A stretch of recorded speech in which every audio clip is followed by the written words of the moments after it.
What's a dead giveaway that someone is not a good person? Nothing is ever their fault. When they cannot bring themselves to celebrate someone else's success. I had a friend like this. She was nice and seemed to like me. Took me quite some time to figure out the odd thing that was missing in our relationship. She couldn't be happy for me. Not even a little "yeah, good for you." Or something like that. Just radio silence. We split ways. My dad treats every success as a contest. It's exhausting. I think she was secretly very competitive as well. When I bought my house, my uncles came and saw it and then were talking about it to my dad, me across the table from him, and he goes, "Oh yeah. Is it better than mine?" I said, "F no. I don't own a thing better than anything you got." I was pretty angry back then. Working on it now. When my Sil and her H bought their house after living with my in-laws for 6 years and 2 kids later, all my in-laws could talk about was how much nicer their house was than ours. Sure, it has upgrades and is nice, but we paid $300,000 less, it's the same size, and I didn't have to live with you, so I really don't give a shit. I guess a subtle one is them treating you differently in public versus how they treat you privately. These can both go either way. I've been having this issue with a friend. Nice one-on-one, will help out when he can, but absolutely trashes me in front of others, especially women. Call them out. If they listen and are willing to change, give them a chance to do so. If they refuse to acknowledge the problem and aren't willing to change, then duck 'em, they're no friend. Thanks, I've done this and I'm met with the whole "you're being too sensitive" response. I've set clear boundaries. There's the fact that we have a group that vacations together every year that is a bit of an issue. I've spoken with most of them and they get it, but it's not really resolved yet, and that's on me. I generally plan and book the trip. We really don't hang out anymore. On a related note, I need a new racquetball partner. It's always about them. They're always the hero or always the victim in their stories. Can't take criticism but probably dish it out to everyone else. They're never wrong. They never apologize. Or their apology is them just listing out problems about other people. The classic "I'm sorry that you have a problem with my actions" instead of "I'm sorry I did something wrong." "I'm sorry that you feel that way." Cool rolls away in despair. Did not see this reply but agreed. I call it the narcissist apology if they apologize. They remember you are their friend only when they need something from you. I cut a lot of people off like that when I realized they only hit me up when they needed me. "Hey bro, you still have your truck? Need some help moving something this weekend? Nah, you ain't talked to me in 5 months, go get a U-Haul." Edit. More context for those asking. Yes, attempts were made on my side many times to hang out prior to this. It was more of a build-up of BS over time that led me to just cutting them off. I had a friend like that in high school. Would only ever hit me up when he needed a ride. I said no like 2 times, and stopped reaching out to them ever, and the problem solved itself. I didn't need to cut them off. They stopped being a friend when I stopped being a pushover.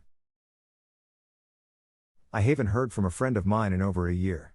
She got her license at 34, got a car, and I guess no longer needed me in her life now that I didn't have to give her rides places.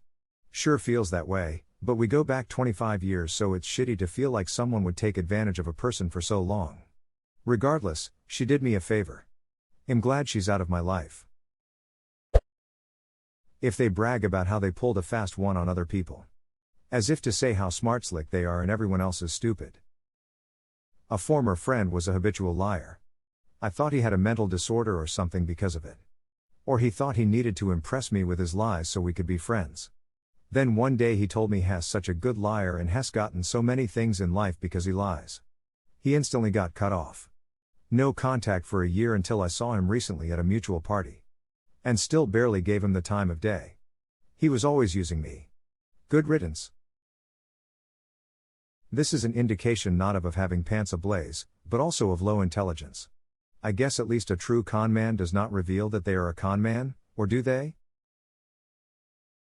A true con man can straight up tell people that they are a con man and still get them to buy into the con. A true con man can con a con man even after telling him he's a con man. Treating people well only if they can benefit from them in some way. If they treat you well, but treat random people like shit, they aren't good people. And they'll treat you like shit too if you ever stop being of use to them. Some shitty people will treat you nice without expecting anything from you just because you are one of them. They won't treat people whom they don't consider one of them nice though. They constantly say or do things where their only justification for doing so is it was just a joke when called out on it. Ah yes, the Schrödinger's douchebag. They decide if the offensive or rude thing they say is a joke based on the audience's response. My ex-best friend used to do this and shit messes with my mind to this day because those weren't jokes. When telling you about issues in their life and everything is everyone else's fault, no accountability. If all their exes are crazy, they're crazy. My favorite version of that: if you smell shit anywhere you go, check under your own shoe.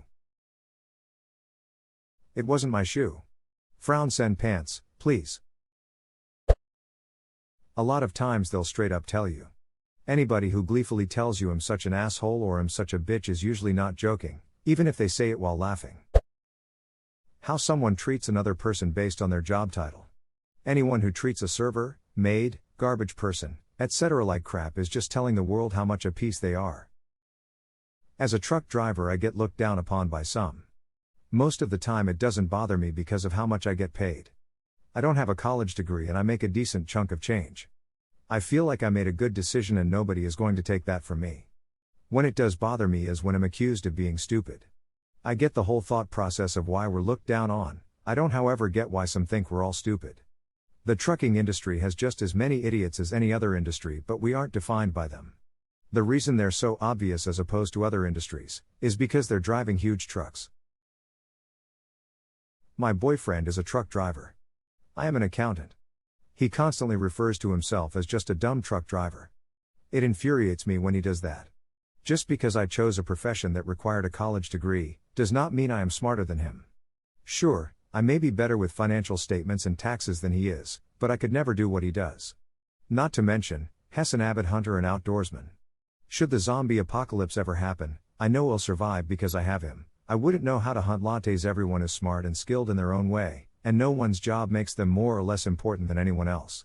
Even without the boyfriend in my life, I'm grateful for every last one of you drivers. You sacrifice your time away from your home and loved ones to make sure this country stays stocked and running. Watch out for the assholes on the road and safe travels. Ada, thanks for all the upvotes and awards, you're all so sweet. Edited for typo. Always talking shit about other people when they aren't around. I work with a guy who's closing in on 70 years old. Easily 90% of the conversation I've had with him over the years is shitting on, really over the top, to everyone that isn't me, and he's quite friendly to me, especially if he needs something. I can't remember if I overheard him, or if someone told me, but I know for sure he shits on me the same way when I'm not there. So now, every once in a while I'll just sharply divert whatever we're talking about, and flatly ask him how many times he called me a dumb motherducker cocksuckerick. Before I was in range of hearing. Turns into a wilted petunia. I don't understand how people like this make it so far in life. That's always the case, no matter how nice they seem to you. That's never the case. They're talking shit about you just like they do everyone else. My boss is like that. She's actually an alright person. But without fail, every time she's talking to me or anyone else, she tries to shit on someone who isn't around. And it's always petty shit too. When you express a boundary, they try to guilt trip you, pressure you, or threaten you to try and force you to do things you don't want to do. A former coworker of mine showed themselves to be completely psychotic on her first day. The entire day everything seemed normal, then right at the end of the day she came into my office laughing hysterically because she had to show me a video. It was a video of a guy committing suicide by jumping off a water tower. She said he bounced real good with the most maniacal grin on her face. She didn't last long. The scariest part is not that she thought that the video was funny, which is disturbing enough, but she has no social awareness to know others might not find it funny. Oh, and not that others might not find it funny, but basically complete strangers with whom you, presumably, want to make a good first impression on might find it offensive. The scariest part is not that she thought that the video was funny, which is disturbing enough, but she has no social awareness to know others might not find it funny. Actually, the scariest thing about real psychopaths is how well they blend in without letting people know the truth about them.